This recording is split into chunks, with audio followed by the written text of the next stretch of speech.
evening again. I've been really enjoying some insights that I feel are sort of dropped in my spirit as life goes on and as days go on.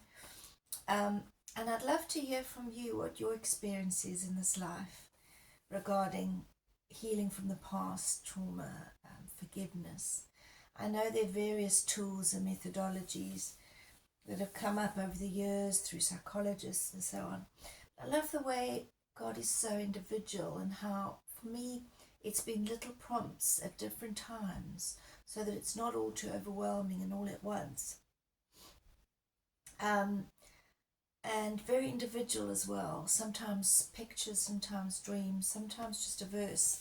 And yesterday's verse, he heals the brokenhearted and binds up their wounds from Psalm 147 verse 3. Really interesting because I went to visit a friend and she had actually been looking at that exact same verse.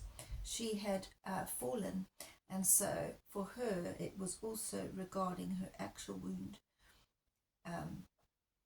that it spoke to her. But I love the way different things match up, because at a similar time yesterday when I was listening to Devotion by Joyce Meyer, the whole issue on forgiveness also came up, and it was talking about not being stuck in your pain, and the importance of healing and moving forward, but how painful it is sometimes to face our past and move on. What I want to encourage you with, though, is that in Matthew 11:28, Jesus says, "Come to me, all you who are weary and burdened, and I will give you rest." He also says in 1 Peter 5:7, "Cast all your anxiety on him because he cares for you." And you know, we can get really anxious about how other people are seeing us who perhaps have caused the trauma, or how people are seeing us while we are feeling like we are not healed. There's a lot of perception around pain that sometimes isn't the actual pain. And I think it's really good that we can differentiate what is actual pain and what is perceived pain in our healing process and our trauma. You know, yes, we were triggered. Was it actually the pain that we imagined, or are we maybe perceiving the pain to be more than it is? I don't know if that makes sense to you. I'm not saying that the hurt isn't real and that the trauma isn't real and painful. I'm just saying sometimes it's worth just seeing, actually, is this real or perceived?